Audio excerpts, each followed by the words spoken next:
عامر خان سے میری ملاقات ہوئی، میں نے اس کو کوئی دین کی بات نہیں کی، صرف محبت تھی. اب تک اس کے میسج آتے کہ میں زندگی میں کسی سے متاثر نہیں ہوا، تم پہلے آدمی ہو جس سے میں متاثر ہوں. میں نے کوئی جادو کیا، صرف محبت. لوگوں کو محبت دو، قریب ہوں.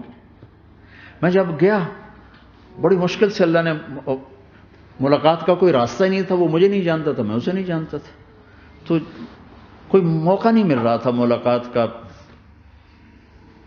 تو اللہ نے شاہد آفریدی کو بھیج دیا. شاہد آفریدی اس کی دوستی تھی، ہمارا جو کرکٹر ہے. میں نے اس سے فون پر کہا یار میری ملاقات تو کرا. اس نے ملاقات کروائی. تو اس نے مجھے کہا آدھا گھنٹہ ہے، آدھا گھنٹہ. جب میں پہنچا میکسیمم پونا گھنٹہ. میں نے ٹھیک. میں گیا تو وہ سہما ہوا چہرہ کہ بھئی مولانا آ گیا، پتہ نہیں کیا کہیں گے، بھئی یہ تو کیا کر رہا ہے، تو حرام کر رہا ہے، ناچ رہا ہے، گا رہا ہے، توبہ کر، ابھی تیرے لیے دوزخ کا فیصلہ ہو جائے. پتہ نہیں کیا ہوگا. وہ ڈرا ہوا سہما ہوا تھا. تو میرا ایک دور کالج لائف تھا. میرے اللہ نے مجھے ہدایت دی اور میں 3 دن کے لیے میں اس دوست کو، اس کی نسلوں کو دعائیں دیتا ہوں جو مجھے زبردستی پکڑ کے لے گیا. نہ میرا تبلیغ سے کوئی تعلق، نہ واسطہ، نہ میں کوئی ان سے متاثر. ایک لڑکا تھا، بنگالی تھا، گشت کرتا تھا، لیکن میں اس سے ذرا متاثر نہیں ہوا. میرا دوست متاثر ہو گیا تھا، تو میں تو ان کے قریب سے نہیں گزرتا تھا. تو وہ اور میں اسکول میں اکٹھے آ رہے تھے، کالج میں اکٹھے آ رہے تھے. تو وہ متاثر ہوا، وہ 3 دن کے لیے جا رہا تھا، تو مجھے بتائے بغیر میرا ہاتھ پکڑ کے لے گیا. مجھے کام ہے، چلو میرے ساتھ. اور میں اس کو انکار نہیں کر سکتا تھا، یہ میرا اس کا تعلق تھا. اب بھی اسی طرح بھائیوں جیسا تعلق. میں اس کا احسان ماں، مجھے زبردستی لے گیا. ہمارے پنجابی کی مثال ہے، کبے نو لت لگی وہ سیدھا ہو گیا. وہ جو ہوتا ہے ہنچ بیک ہوتا ہے نا، اس کو کسی نے لات ماری تو وہ سیدھا ہو گیا. مہربانی بھائی تیری لات سے میں سیدھا ہو گیا. تو مجھے تو وہ کبے والی لت پہ گئی. تو اللہ نے مجھے اس طرف لگا دیا. اور جب میری کالج لائف، میں نے کالج کا بہترین سنگر تھا، اسکول کا بہترین، یہ جنید جمشید کیا ہے جو اس زمانے میں یہ سارا کو اٹھایا میں نے سارا کیا ہے. تو اب وہ بیچارہ ایسے بیٹھا ہوا. تو میں نے اس سے بیٹھتے ہی فلموں کی باتیں شروع کر دی. اور تھوڑی دیر بعد میں نے محسوس کیا کہ فرام 60 to 72 جو فلم انڈسٹری کو جتنا میں جانتا تھا اتنا وہ نہیں جانتا تھا. تو اس کے اوپر میرے علم کا روپ پڑ گیا. اس کی لائن کا علم تھا نا. تو حیران پریشان، یہ واز تو ہو رہے. تو کبھی دلیپ کمار کی باتیں شروع ہو گئیں، کبھی راج کپور کی شروع ہو گئی، اور کبھی محبوب صاحب شروع ہو گئے، کبھی مدن موہن شروع ہو گئے. وہ آدھا گھنٹہ تو یوں ہی گزر گیا. تو آدھے گھنٹے کے بعد میں نے کہا جی ہمارا تو ٹائم اوور کا نہیں، اٹھیں چلے ادھر چل کے بیٹھتے. میں کھانے کی ٹیبل پر تھے تو وہاں جا کے بیٹھ گئے. پھر وہی باتیں شروع ہو گئی. جب اس کا سارا خوف دور ہو گیا اور ریلیکس ہو گیا، اس میں پونے گھنٹے سے 50 منٹ گزر گئے تھے. تو پھر میں نے کہا عامر بھائی آپ حج پہ آئے ہیں، اگر آپ اجازت دیں تو آپ کو اپنے نبی کا حج سنو. کہنے لگے ہاں جی ضرور سنائی. پھر میں 1.25 گھنٹہ بولتا رہا اور وہ ایسے کر کے یہاں سے وہ یوں نہیں ہوا. 1.25 گھنٹہ ایسے بیٹھ کے یوں سنتا، ہلا نہیں اپنی جگہ سے.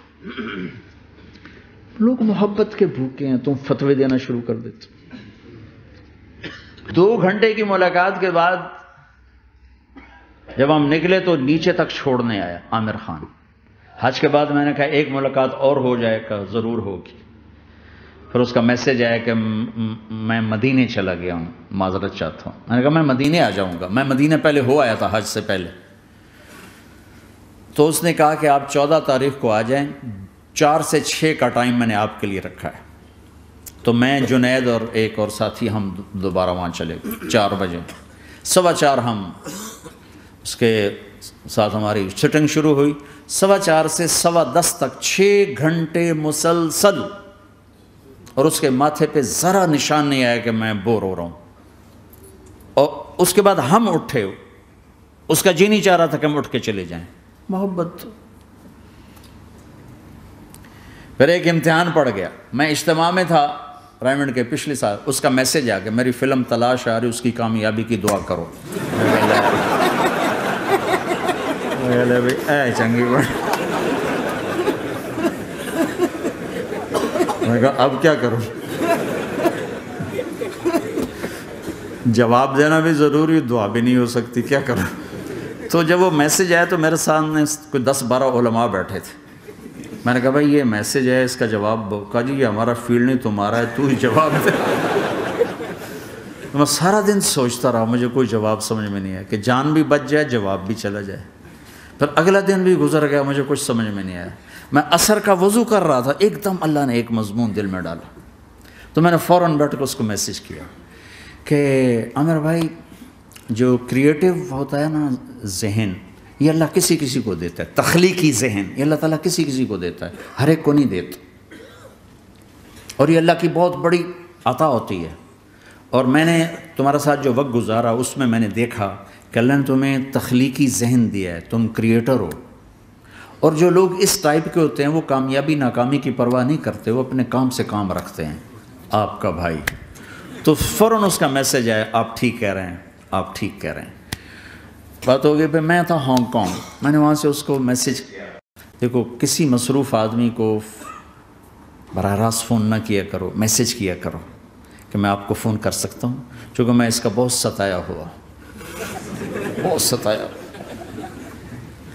تو میں نے اسے میسیج کیا کہ میں طارق جمیل ہانگ کانگ میں آپ کو فون کر سکتا ہوں، میں آپ کو فون کر سکتا ہوں. میں ہمیشہ اسے، اب بھی میرا فون پہ رابطہ ہے، میں پہلے اسے میسیج دیتا ہوں میں آپ کو فون کر سکتا ہوں. اگر اس کا جواب نہ ہے پھر میں نہیں کرتا ہوں.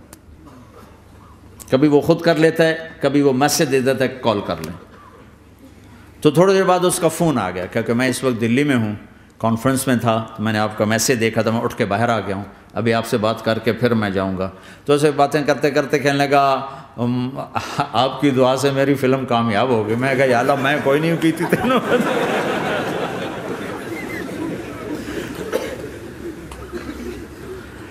بھائیو محبتیں بانٹو، نفرتیں تو پہلے ہی بہت پھیل چکی.